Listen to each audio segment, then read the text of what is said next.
नमस्कार, आदाब। Freedom express में आपका स्वागत है। और आज हमारे साथ द संडे इंटरव्यू में भंवर मेघवंशी जी मौजूद हैं। तो भंवर जी, आपका फ्रीडम एक्सप्रेस पे सबसे पहले बहुत बहुत स्वागत है। धन्यवाद बहुत बहुत रविंद्र कुमार जी। भंवर जी, मैं आपसे पहला सवाल ये करना चाहता हूँ कि आप चर्चा में आए एक किताब के आने के बाद, और उसके साथ ये भी चर्चा आरंभ हुई कि आपने आरएसएस छोड़ा, तो उसकी वजह क्या रही? मुझे लगता है कि किताब ने कम से कम ये चर्चा बनाई इस बारे में। नहीं तो मैं ये बातें तो बहुत लंबे समय से कह रहा था। मैंने 92 में आरएसएस छोड़ा और 92 से लगा करके अब जो चर्चा 2019 में शुरू हुई, इस पूरे दरमियान मैंने खूब सारा लिखा, खूब सारा बोला। उससे पहले भी कुछ इंटरव्यूज हैं जो इस पर यूट्यूब वगैरह पर मौजूद है। लेकिन किताब के बाद ये एक विमर्श बना कि आरएसएस में बहुजनों की, दलितों की, आदिवासियों की क्या स्थिति है और मेरे अनुभव क्या है उसके बारे में। जी। तो चूंकि आपने जो पूछा सवाल कि आरएसएस को छोड़ा क्यों, जी। तो उसका एक बड़ा कारण है जो मैं अक्सर अपने इंटरव्यूज में कहता हूँ, किताब में भी मैंने बार बार उसका जिक्र किया है। लेकिन ये जो छोड़ने की प्रक्रिया थी, इसके पीछे कई और चीजें भी चल रही थी। अंत में वो एक घटना यूटर्न के रूप में हो गई, एक विस्फोट के रूप में हो गई। तो उससे पहले भी कई बातें थी जिनका जिक्र भी मैंने किताब में मुख्तसर रूप में किया कि जैसे कि मैं बहुत सारी बातें, सवाल बहुत पूछता था हर चीज में। जी।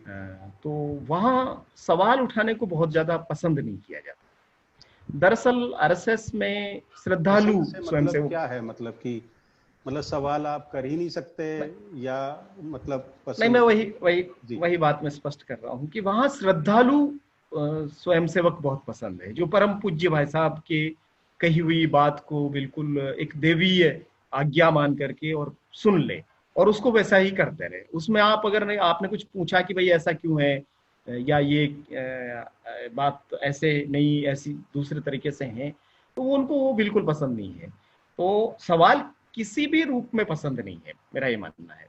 वहां डाउट के लिए कोई जगह नहीं है, शंका के लिए कोई जगह नहीं है, संशय के लिए कोई जगह नहीं है।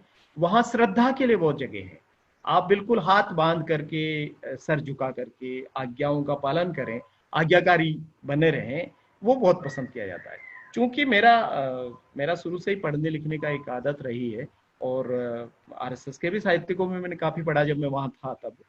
तो मैं कई बार प्रचारक आते थे या विस्तारक आते थे या और भी लोग, अलग अलग दायित्व वाले जो लोग आकर के शाखा में बातचीत करते थे, उनके साथ मेरे सवाल जवाब चलते रहते थे। तो उसको लेकर के वो बहुत असहज थे उनको। और मुझे कहा भी गया कि बंधु, आप यहाँ से बहुत मजबूत है, मतलब ये सिर से बहुत मजबूत है, आपको थोड़ा नीचे का जो है शारीरिक विकास, उस पर ध्यान देना चाहिए, वहां मजबूती होनी चाहिए। इसका क्या मतलब था कि आप सिर से मजबूत और शरीर से कमजोर? उसका मतलब ये है कि भी रहा और ये जुमला काफी चला भी। उसका मतलब ये है कि, और इसको यूं समझिए कि जब मैंने कहा कि मैं प्रचारक बनना चाहता हूँ आरएसएस का, तब मुझे कहा गया कि हमें प्रचारक चाहिए, विचारक नहीं चाहिए। तो इसमें इस तरीके से समझिए इस बात को कि अगर आप दिमागी रूप से बहुत मजबूत होते हैं तो वो उनको पसंद नहीं है। उनको प्रचारक चाहिए जो नागपुर से कही हुई बात को वैसा का वैसा नीचे तक ले जाए, अपना उसमें दिमाग नहीं लगाए, अपना विचार नहीं लगाए, वो लोग चाहिए। तो उनका जो संकेत था वो ये था कि भाई आप अपने दिमागी रूप में जो आप सोचते हैं, वो सारी चीजें करते हैं, इस पर बहुत ज्यादा ध्यान देने की जरूरत नहीं है। आपको जो शारीरिक चीजें कराई जाती है, वहाँ खेलकूद कराया जाता है, शरीर को मजबूत कराने के लिए जो लठ चलाना सिखाया जाता है या और चीजें सिखाई जाती है, उसमें ज्यादा ध्यान देने की जरूरत है।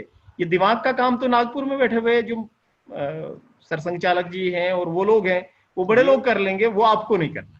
ये बाबू साहब, ये कुछ खास लोगों के लिए, जिसमें हम सीधा अगर खुल के नाम ले तो दलित आदिवासियों के लिए ये फॉर्मेट होता था, या ये वाला जो फॉर्मेट है जिसकी हम बात कर रहे हैं कि सर तो मजबूत है, शरीर कमजोर है, तो ये फॉर्मेट दूसरे लोगों पर भी लागू होता था?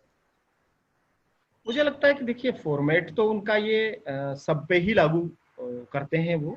वहाँ अन्य लोगों को सोचने समझने की ज़्यादा इजाज़त नहीं है। चूंकि आरएसएस के नेतृत्व में, लीडरशिप में ज़्यादातर जो लोग हैं वो गैर बहुजन लोग हैं, तो वो नेतृत्व में होते हैं, वो बोलते हैं, वो बात करते हैं, तो ऐसा लगता है कि शायद उनको ये इजाज़त है कि वो विचार कर सकते हैं। पर मुझे लगता है कि विचार करने की परंपरा ही नहीं है वहां पर। विचार जो है वो केंद्रीकृत रूप से एक जगह पर किया जाता है। कुछ उनके स्थापित लोग हैं, लेखक हैं, बुद्धिजीवी हैं, वो विचार कर लेते हैं, फिर वो विचार आपको फैलाना होता है, और उसको फैलाने के लिए भी नेतृत्व में बहुजन नहीं है, दलित नहीं है, आदिवासी नहीं है। दलित आदिवासी तो केवल आज्ञाएं मानने वाले बिल्कुल निचले लेवल पे जो लोग हैं वो हैं ज्यादातर। तो साहब, इसमें एक जो बात है वो बहुत ही गंभीर रूप से अगर हम उस पर अगर फोकस करें, जो दलित आदिवासी हैं, जो अगर हम 90 से पहले की बात अगर करें, जब अयोध्या में मंदिर निर्माण को लेकर के एक पूरे देश में बहस चल रही थी, उसमें दलितों को किस तरीके से इस्तेमाल किया गया, शब्द इस्तेमाल मैं कर रहा हूं, तो उसमें किस तरीके से दलितों को इस्तेमाल किया गया और उसमें दलितों की क्या भूमिका रही? क्योंकि आप उस समय आरएसएस में थे, तो वो आपने बहुत करीब से वो पूरा माहौल देखा होगा, तो उस पर भी हम आपकी मुझे लगता है कि चूंकि 80 के बाद का दशक जी दलित आदिवासियों के भीतर में एक बहुजन चेतना के उभार का दशक भी कह सकते हैं आप जी, और उसी समय आरएसएस ने सुनियोजित पूरा विचार विमर्श करके समरसता का जो पूरा एक एक ट्रेप एक एक एक फंडा है वो उन्होंने स्थापित किया। उस एजेंडे उन्होंने कोर एजेंडा बनाया, समरसता को राष्ट्रीय समरसता मंच बनाया गया।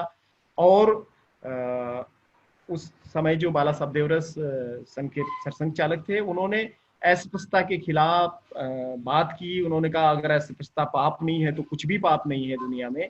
मतलब वो ये दिखाने की कोशिश कर रहे थे कि हम जो भी वंचित लोग हैं, दलित और आदिवासी सब तो इस्तेमाल नहीं करते हैं, दरअसल उनको अच्छा नहीं लगता है। तो दलित की जगह पे वो वंचित कहते हैं, आदिवासी की जगह पे पहले वो वनवासी कहते थे, गिरिजन कहते थे। लेकिन चूंकि हरिजन, गिरिजन, वनवासी इन सब शब्दों पे जब से प्रतिबंध लगे हैं, तब से फिर उन्होंने वंचित एक शब्द कहना शुरू किया। तो उनका ये कहना था कि ये जो वंचित समुदाय है, इस समुदाय को हम मुख्य धारा में लाना चाहते हैं। और मुझे लगता है कि राम मंदिर का जो पूरा आंदोलन था उसमें सुनियोजित तरीके से इस पूरे समुदाय को जोड़ा गया। आदिवासियों को सबरी के जरिए बात कही गई कि सबरी ने झूठे बैर खिलाए थे राम को। केवट के जरिए दलितों को भी कहा गया कि केवट ने पांव धोए थे। और हनुमान जी तो खुद ही एक तरीके से वंचित वर्ग से थे, उन्होंने राम जी की इतनी सेवा की।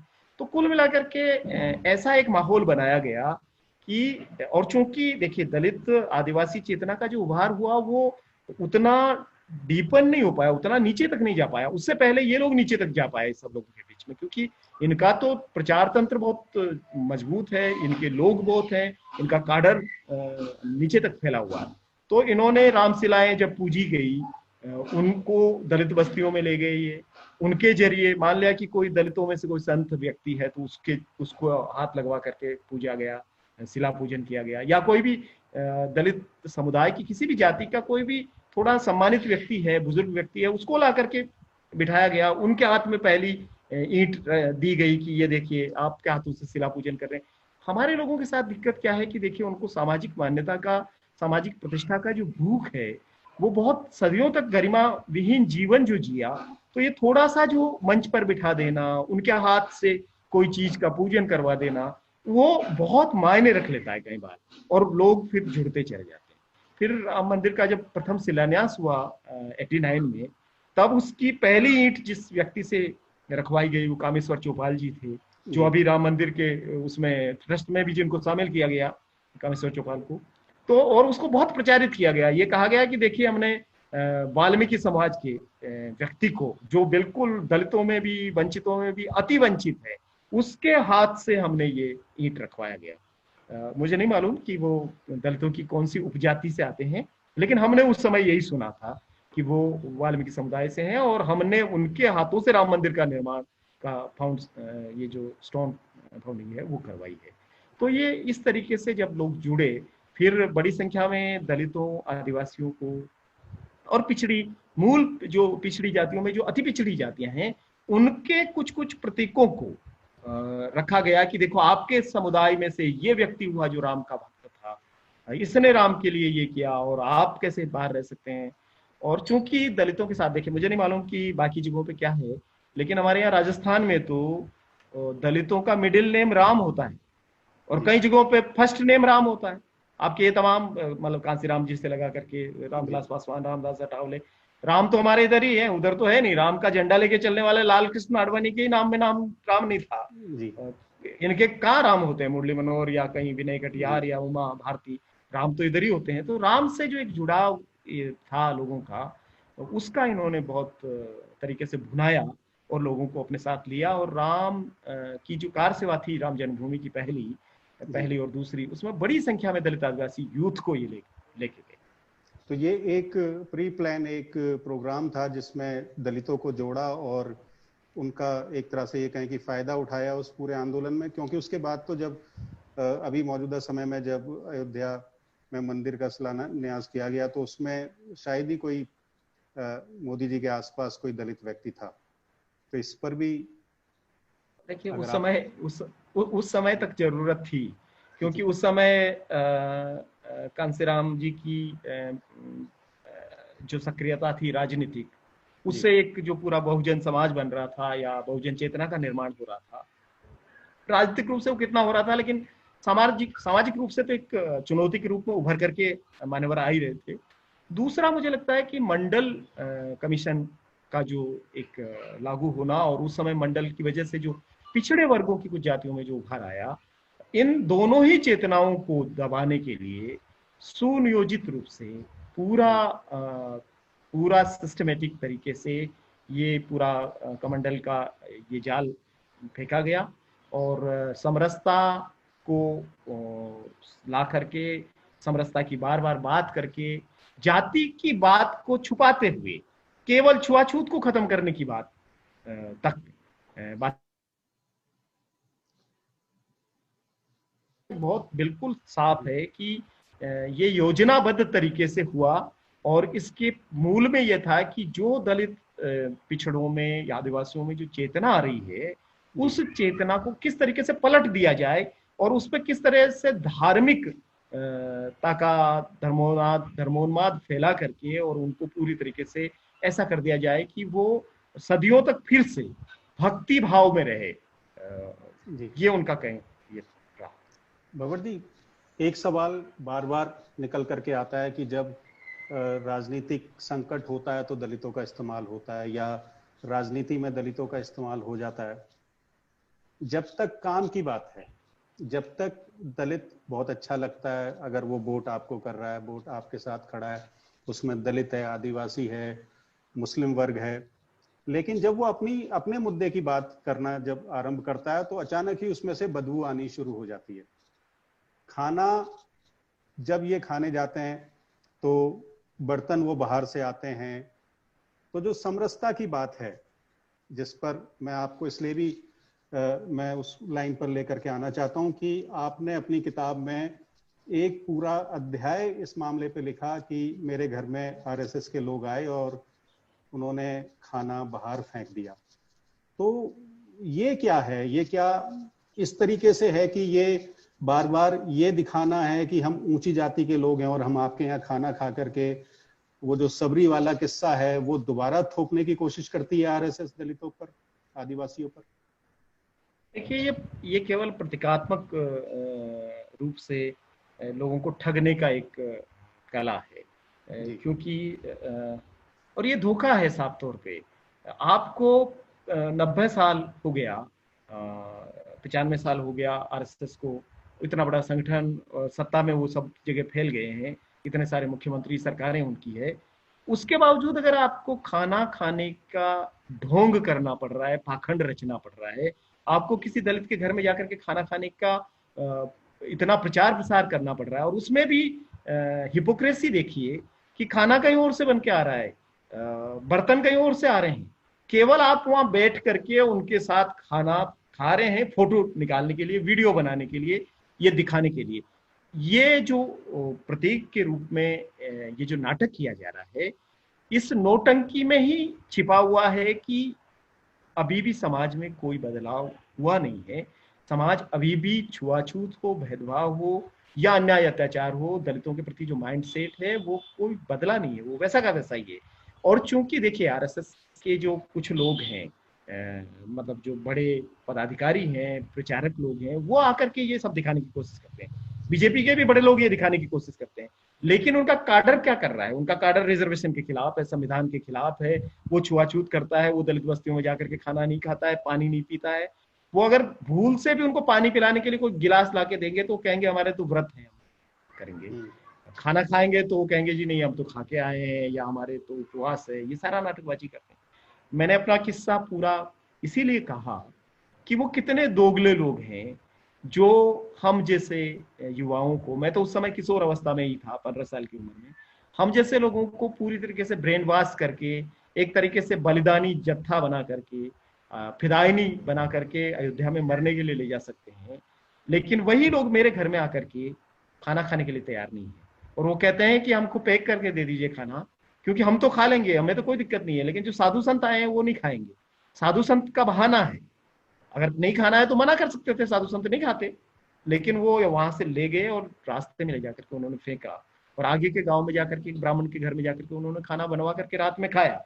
मैंने सारी घटना का विस्तृत सारी चीज कही, और मैंने उस घटना को लेकर के लंबा एक चर्चा, लंबी बहसबाजी आरएसएस के साथ की।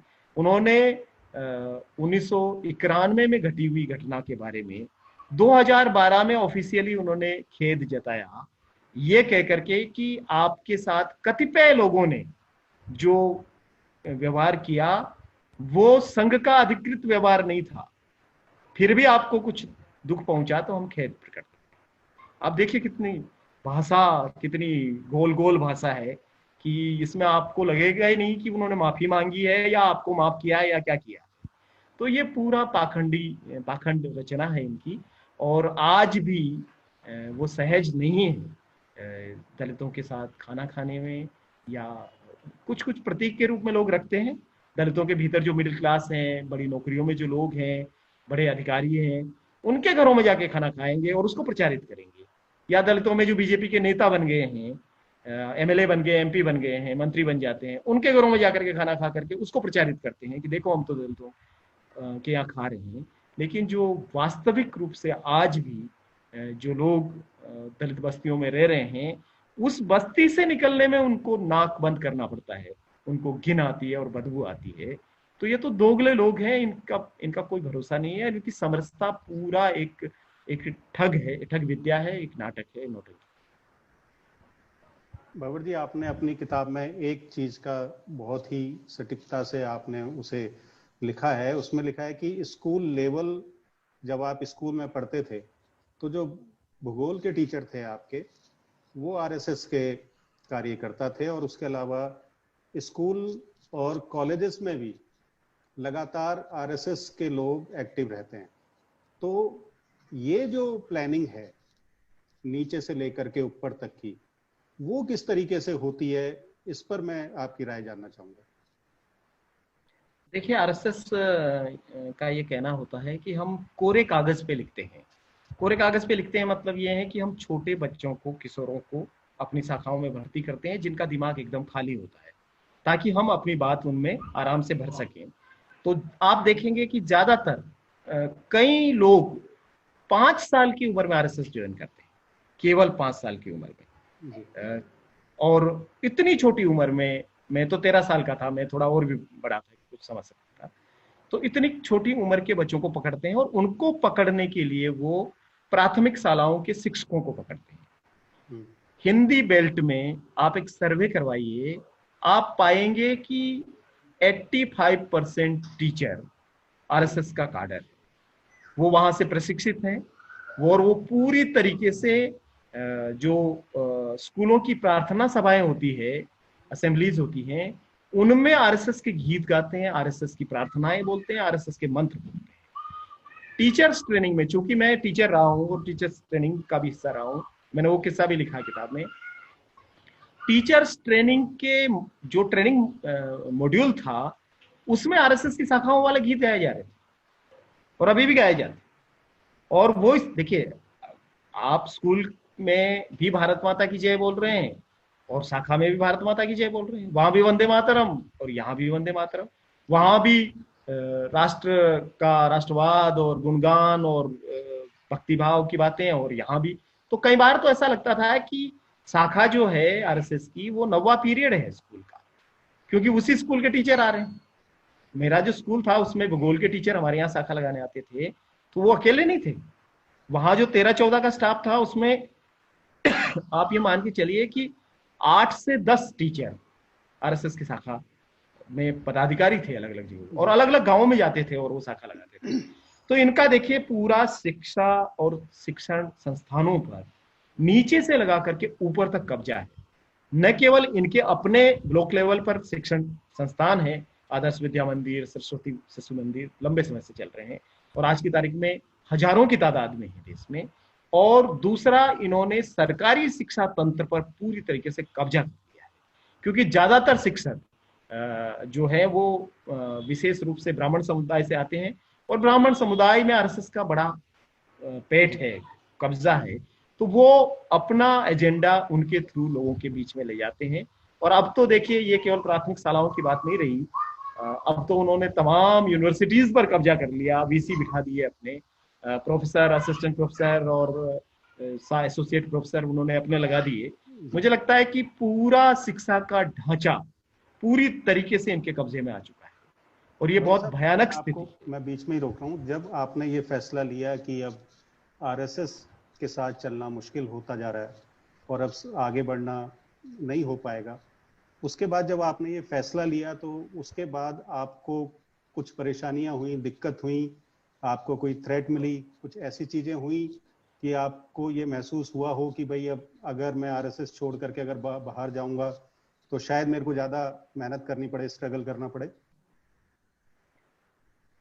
वो तो रहा सदैव ही, क्योंकि पहली बात तो ये था कि जब उनको छोड़ा तो मेरे पास कोई और ऑप्शन नहीं था, लोग ही नहीं थे, मेरी सारी मित्रताएं उनसे थी, मेरा सारा सब कुछ, जो लोग थे वही थे, परिचित भी वही थे, सारी चीज। तो सबसे पहला तो ये था कि छोड़ना अपने आप को अलग और अकेला करना था। तो वो एक एकांत या अलोननेस जो थी उसको मुझे भोगना पड़ा और उसके कई सारी और चीजें भी हुई। मैं खूब डिप्रेशन में भी था, आक्रोश में भी था, ऐसी भी परिस्थितियां थी। मैं इतना ज्यादा दुखी था कि मैंने एक बार आत्महत्या करने की कोशिश करी, सफल नहीं हुआ।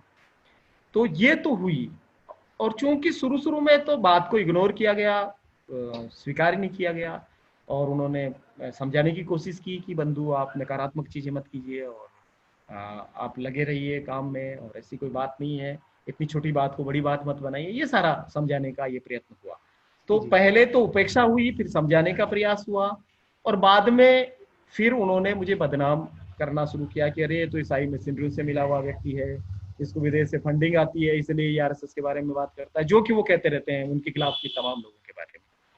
थ्रेट वगैरह मिलने का काम बहुत बाद में शुरू हुआ। ये मैं सोचता हूँ कि ये 2000 के बाद जब उनको लगा कि मैं तो रुक ही नहीं रहा हूँ, मैं बोलते जा रहा हूँ, लिखते जा रहा हूँ, जगह जगह पे उनके आमने सामने होती जा रही है चीजें, तब फिर उन्होंने धमकियां देना भी शुरू किया। और ऐसा भी समय आया 2005 में जब मुझे अपना इलाका छोड़ करके 6 महीने भूमिगत रहना पड़ा और मैं कई राज्यों में घुसते फिरा, क्योंकि उस समय बीजेपी की सरकार थी, गृह मंत्री गुलाब चंद कटारिया थे, और मेरी किताब फांसीवाद की आहटें के खिलाफ उन्होंने एफआईआर दर्ज कर लिया और गिरफ्तार करना चाहते थे। और मैं जिस ब्लॉक में रहता हूँ उस ब्लॉक के मुख्यालय पर मुझे 1.5 साल तक मैं वहां जा नहीं पाया। और 1.5 साल के बाद में भी जब मैं गया तो मुझे कई थानों की पुलिस को साथ लेकर के जाना पड़ा। और करीब 2-4 साल तक वहां स्थितियां सामान्य नहीं थी। अब सामान्य है, लेकिन अब भी बहुत ज्यादा लोग बातचीत करना पसंद नहीं करते हैं। तो थ्रेट है सदैव, गाली गलौज होता है, ट्रोल करते हैं, आमने सामने मिलते हैं तो चीखते चिल्लाते हैं, बहसबाजी करते हैं। हम किसी भी गांव में जाते हैं, वहां उनका एक भी व्यक्ति है तो बहस के लिए आ जाता है 2-4 लोगों को लेकर के, आपकी पूरे बातचीत को, विमर्श को डिरेल कर देते हैं वो। तो ये तो रोज का काम है, लेकिन अब हम भी आदत पड़ गया है। अब हमको भी लगता है कि हम इस तैयारी के साथ जाते हैं कि भाई चिल्लाएंगे, चीखेंगे, मारपीट भी कर सकते हैं। तो ये है, वो तो उनका आदत जी। भंवर मेघवाल जी, मेघवंशी जी, आपने हमें अपना कीमती समय दिया, इसके लिए आपका बहुत बहुत धन्यवाद। और हम आपसे फिर एक बार आने वाले समय में फिर मुलाकात करेंगे और आपसे इसी मुद्दे पर और दलितों और आदिवासियों से जुड़े हुए मामले पर फिर एक बार फिर चर्चा करेंगे। और दीजिए इजाज़त। और इसके साथ हम अपने दर्शकों से भी के लिए भी ये कहना चाहते हैं कि जो फ्रीडम एक्सप्रेस है एक इंडिपेंडेंट मीडिया हाउस है, जो आपके पैसे से, आपके सहयोग से चलने वाली एक संस्था है। नीचे स्क्रीन के नीचे एक लिंक आपको दिखाई दे रहा होगा जिस पर हमारा जो एड्रेस है, जो बैंक की जो डिटेल है वो यहाँ पर है। आप उस पर आर्थिक जो सहायता है वो कर सकते हैं। सब्सक्राइब भी करें ताकि हमें लगातार आपके द्वारा प्रोत्साहन मिलता रहे और हम लगातार लोगों के लिए काम करते रहें। फिलहाल इस प्रोग्राम में इतना ही, फिर मुलाकात होगी। नमस्कार।